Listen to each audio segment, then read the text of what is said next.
So a couple weeks ago we talked about shot listing and how to shot list your scenes.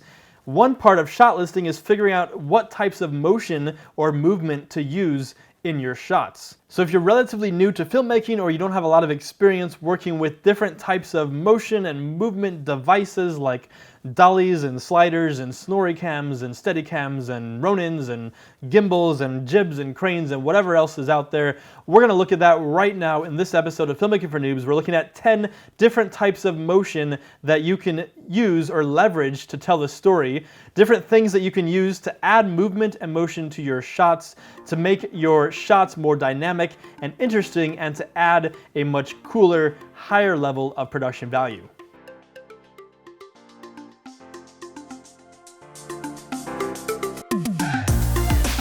Sometimes certain types of motion in certain situations may feel really out of place or may create a really jarring cut from one shot to the next.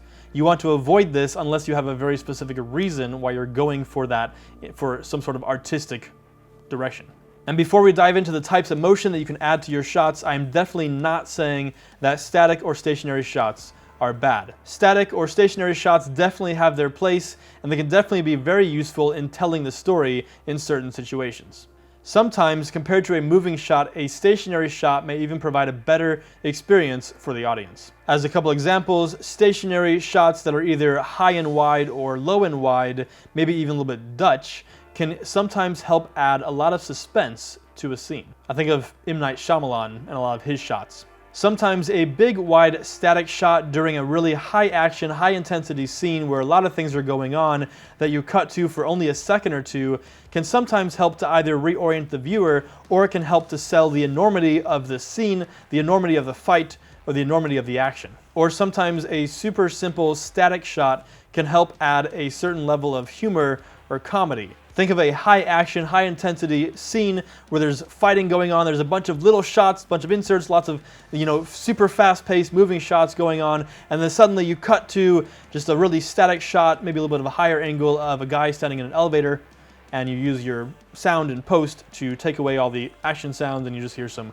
super cheesy elevator music. Something like that is an example of where a static shot rather than a moving shot really helps add that level of comedy that you may be going for. And lastly, in some really intimate heart-to-heart moments, rather than having even a little bit of movement from a dolly or a slider, a static shot can really help to intensify the intimacy or add even a little bit of eeriness to a scene. For example, in a movie that I directed years ago called Logan, I opted for this static shot on Carly with an extremely tight eyeline to create an eeriness about the personal story that she was sharing with Tyler.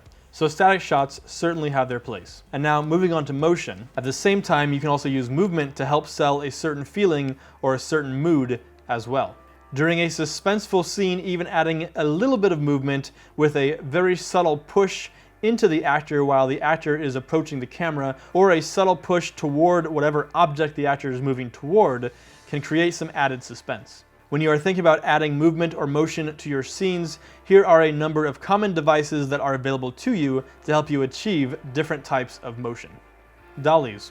A dolly can range anywhere from super cheap, super simple, just move a camera from point A to point B, to really expensive, really high-end professional dollies like a Fisher dolly or something else similar to that, which can operate either on a track or a smooth surface. The higher end dollies can give you all sorts of interesting and dynamic moves. They can turn, they can move sideways, and they often have a boom arm allowing you to move the camera up and down. In most cases, if you have the luxury of renting or borrowing a Fisher dolly or other similar dolly like this, I would highly recommend it, and I would even just keep your camera on the dolly as much as possible, because even if you aren't utilizing the dolly for camera moves during your shot in a particular setup, it at least makes it a whole lot easier just to move the camera around to different spots of the room or the set in order to get the shots you need, especially since it does have that boom up and down. It helps you to really fine-tune things really quickly without having to take the time to reset and readjust tripods and the height of whatever you have your stuff set up on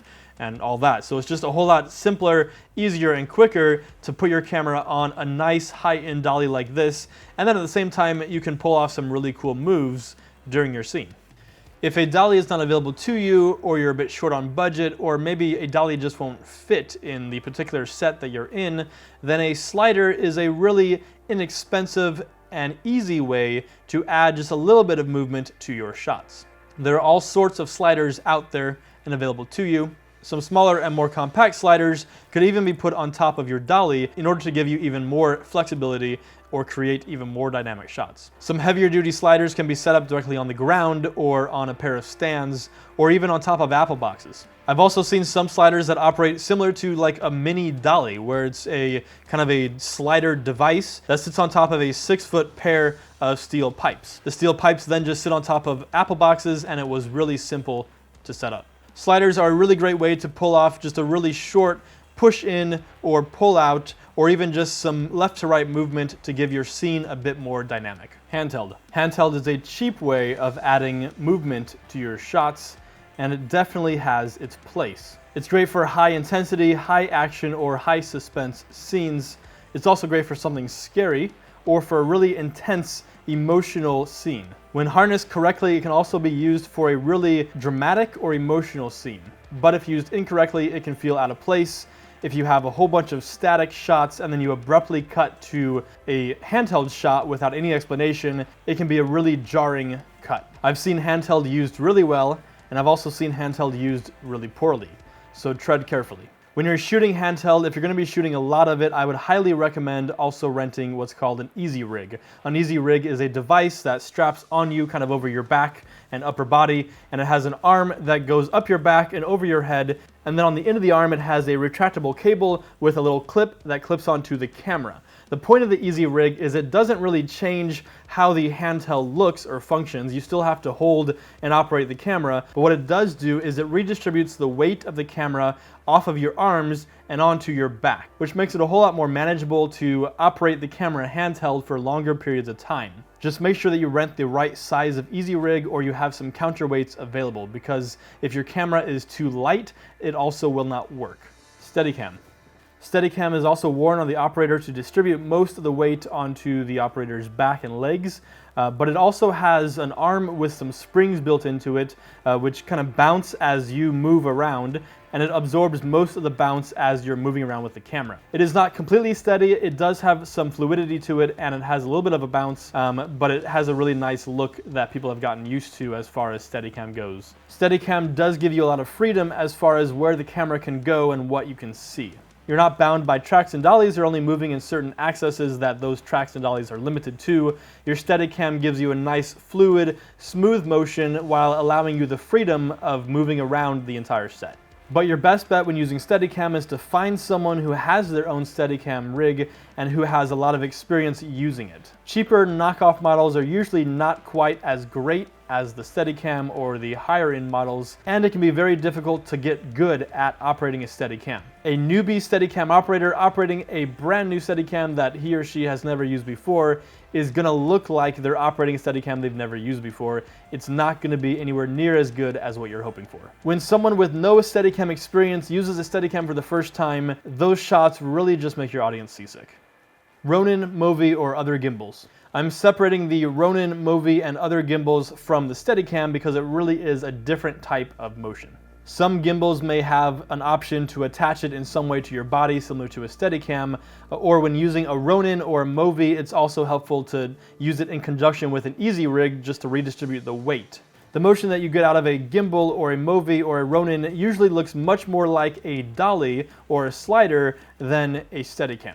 That said, gimbals and Movis and Ronins give you some really great flexibility and a lot of freedom because you can get the really smooth dolly type shot without the burden of having dollies and tracks and being limited to where they're allowed to go. You can move around the set a lot more freely with a Ronin or some sort of gimbal. Jibs and cranes. Jibs and cranes are a great way to add some production value to your shots. Usually jib refers to smaller, completely manual devices that just help you get a few feet up in the air or get your camera around, whereas a crane is usually much larger, or you think of like a more complex, super expensive crane like the Techno crane.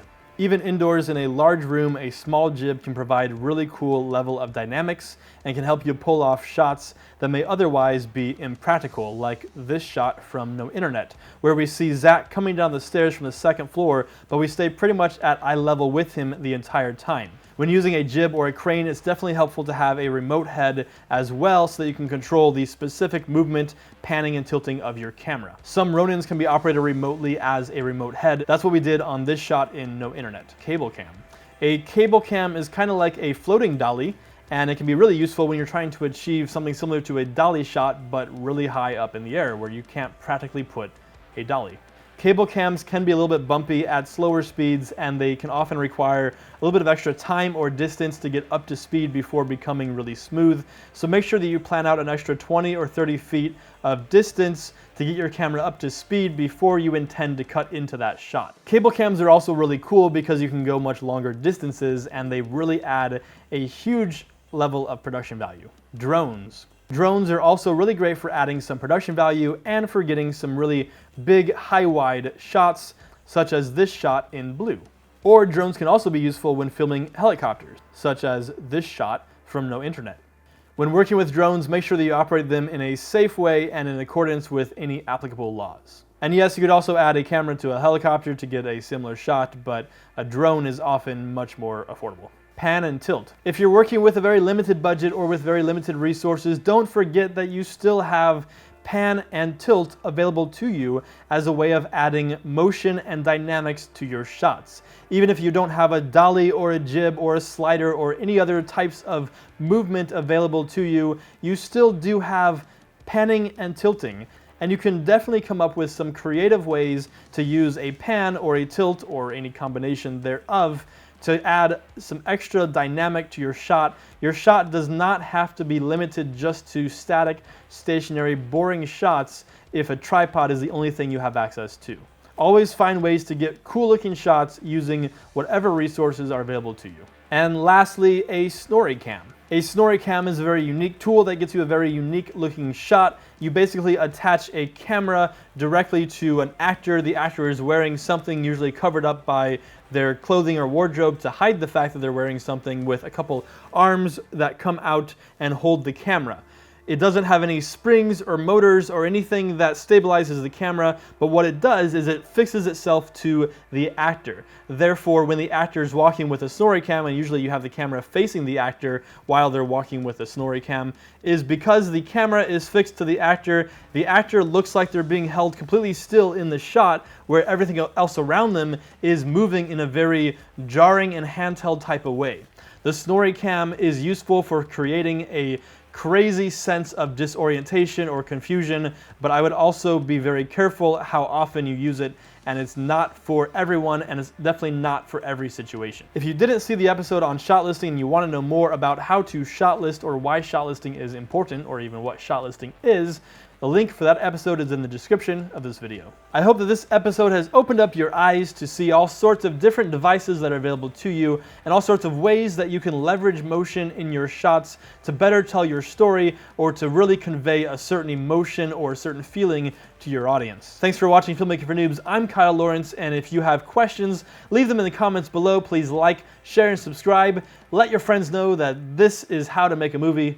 Filmmaking for Noobs, right here, YouTube. Thanks for watching.